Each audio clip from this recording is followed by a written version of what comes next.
আজকের এই গল্পটি শোনার পর আপনি আর কোনোদিনও কারোর সঙ্গে খারাপ ব্যবহার করতে পারবেন না। চলুন তাহলে গল্পটি শুরু করা যাক। ছোট্ট এক ছেলে ছিল প্রচন্ড রাগী। একবার তার বাবা তাকে এক ব্যাগ পেরেক দিয়ে বলেছিল, যখন যখন তুমি তোমার রাগ নিয়ন্ত্রণ করতে পারবে না, তখন তখন এই ব্যাগ থেকে একটি করে পেরেক আমাদের বাগানে যে কাঠের বেড়া আছে সেখানে লাগিয়ে আসবে।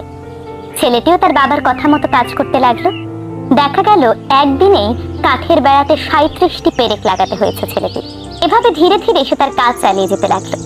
একটা সময় পর দেখা গেল তার পেরেক লাগানোর সংখ্যা অনেক কমে গিয়েছে, কারণ তার কাছে মনে হলো কাঠের বেড়ায় পেরেক লাগানোর চেয়েও রাগ নিয়ন্ত্রণ করাটা অনেকটাই সহজ।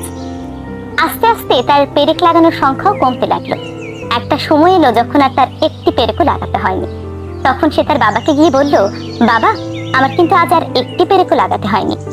এটা শুনে তার বাবা তাকে বলল, এখন থেকে যখন যখন তুমি তোমার রাগ পুরোপুরি নিয়ন্ত্রণ করতে পারবে, তখন তখন তুমি সেই কাঠের বেড়া থেকে একটি করে পেরেক খুলে আনবে।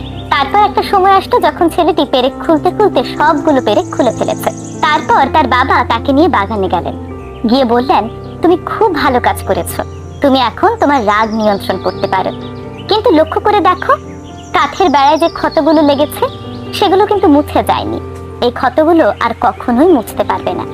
ঠিক তেমনি তুমি রাগের মাথায় যখন কাউকে কটু কথা বলো, খারাপ ব্যবহার করো, খারাপ কথা বলো, তখন তাদের মনে যে আঘাত লাগে, তুমি পরবর্তী সময়ে এসে তাকে সরি বললেও সেই দুঃখটা, সেই ক্ষতটা কিন্তু পুরোপুরি মুছে যায় না।